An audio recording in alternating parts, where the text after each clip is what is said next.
Magandang oras mga kababayan, mga ka-Golden Boy. Ito'y follow-up video ng ating in-upload kanina kung saan merong nakabitin na katanungan doon na bakit napasok o nakapenetrate itong mga ballistic missiles ng Iran sa base militar ng Amerika sa Jordan.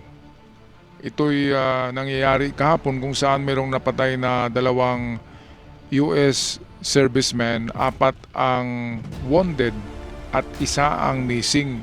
Yung missing na isa ay pwedeng buhay yun eh.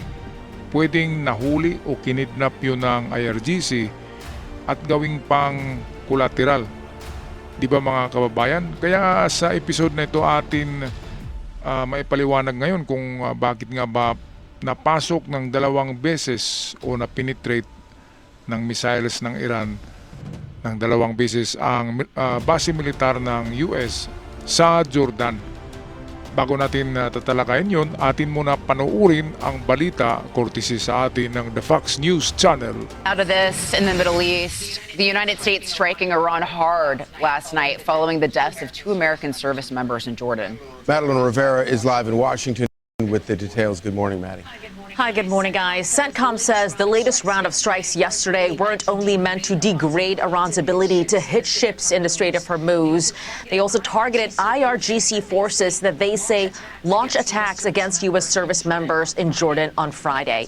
We have yet to learn the identities of the 2 fallen service members. The U.S. says they were killed as they and partner forces defended themselves from Iranian ballistic missile and drone attacks. 1 service member is currently missing in action. 4 American service members were evacuated to Jordanian hospitals. They have since been released.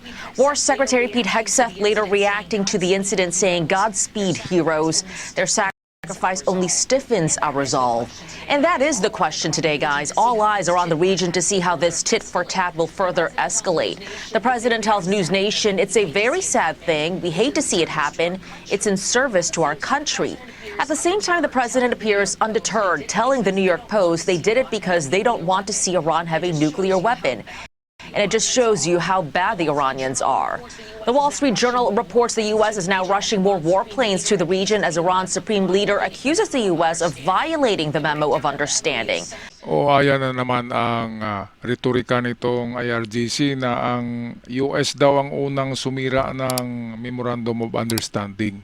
Iklarong-klaro naman na sila nga yung unang nagpasabog ng mga oil tankers sa Hormuz.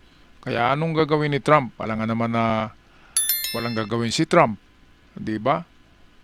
Mga kababayan, at itong ating katanungan kanina kung bakit napasok ng ballistic missiles ang US bases sa Jordan. Ang kasagutan nito ay overwhelming pala na overwhelming attacks of IRGC using combination of drones. Ito yung hindi yung maliliit na drones, ito yung Shahid drones na parang eroplano na maliit. Ito yung one-way drone, kamikaze suicidal drone. Nagpakawala ng marami, nasa 200 yata. Kaya na-overwhelm ang defense, ang interceptors ng Jordan US bases ay na-overwhelm. Sobrang daming drones. Kaya siguro naubusan sila, nag-reload. At sa pag-reload doon, tinira ng Iran ng ballistic missiles. 4 pala na ballistic missiles at 2 ang nakapasok. Kaya no excuses. Mayroong interceptors ang Amerika sa Jordan, kaya nga lang na overwhelm sila sa dami ng Shahid drones na parang ginawang decoy lamang para maubos ang interceptors. Alright, balik tayo sa Fox News Channel. The breakdown of the MOU centered on control over the Strait of Hormuz. Iran tried to dictate shipping traffic. The U.S. says it's since redirected 5 commercial vessels and disabled 1 as a result of its naval blockade. Charlie, Lisa, and Griff. Thank you, Madeline. Thank you, Maddie. Yeah, it's another reminder that I think that Democrats, much like a lot of people in the United States, have disastrously misread President Trump. And if you think that inflicting this kind of pain on America by killing 2 service members is going to deter President Trump, from doing what he believes must be done, then you're disastrously wrong, and it's going to be. It's going.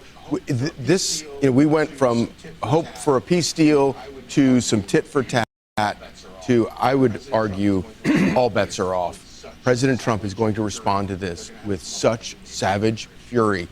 Ayan, so yan ang ating in-expect kay Donald Trump, more savage fury, mga kababayan. Talagang tatapusin na to ni Trump kasi medyo marami-rami na pala yung ibang na-confine sa hospital na hindi namatay sa mga pag-atake ng Iran sa US bases diyan sa Jordan. Meron palang ilan doon na natuluyang namatay, kaya ang casualties ngayon ng Amerika ay hindi lang 8. Nasa ano na pala, sa latest update, tiningnan ko kanina, ay mayroon ng 14. Hindi yun lahat dito sa Jordan, kundi nang mag-umpisa ang Epic Fury, ay mayroon nang namatay. Kung natandaan nyo yung mayroong nag-plane crash at mayroong helicopter crash na namatay, hindi yun bakbakan pero nagmalfunction ng mga sasakyan, namatay sila. Sa kalagitnaan ng giyera, meron ding namatay, at ito ng latest ngayon, 2 sa Jordan.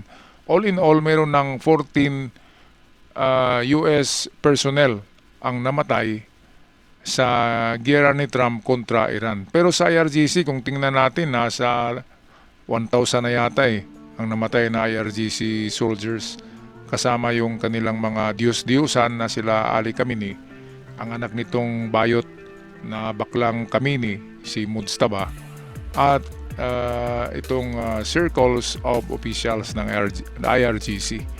Okay, so atin na lang antabayanan bukas kung anong savage fury ang gagawin ni Donald Trump. Kung merong epic fury, merong savage fury ngayon dahil ito'y revenge. Alam natin gaganti si Trump. Kasi nga sinabi na ni Trump, kapag may namatay na US personnel, ay magre-raise back ang Amerika ng mas matindi at maraming kakalasin na buhay ng IRGC regime na mga utak pulbura, utak galunggong, utak kung anong utak yan, utak semento, utak putik. Kung bakit hindi makakaintindi na talo na talaga sila at lalong mapulbo sila. Yun na nga yung sinabi ni Trump na ibalik ko kayo sa Stone Age. Kaya ito na yun.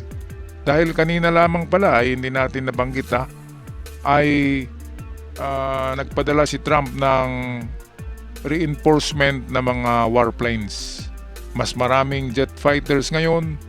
Baka nandiyan na nga yung Strata Fortress, yung malaking bomber ng Amerika, mga Bito, Spirits. Siguro mga 50% ng arsenal ng Amerika ng assets ay nandiyan na sa Iran para siguraduhin na mapulbos talaga itong Iran, at kahit susuko sila, at least mababawasan ang demonyo sa balat ng lupa.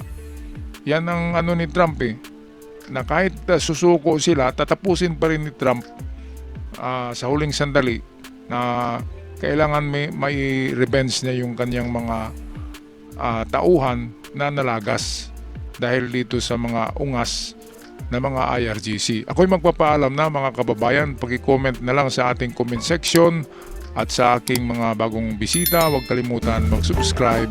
Malaking tulong yan. Sa aking mga followers, ako'y magpapasalamat sa inyong lahat. Hanggang sa muli, mag-ingat kayo dyan.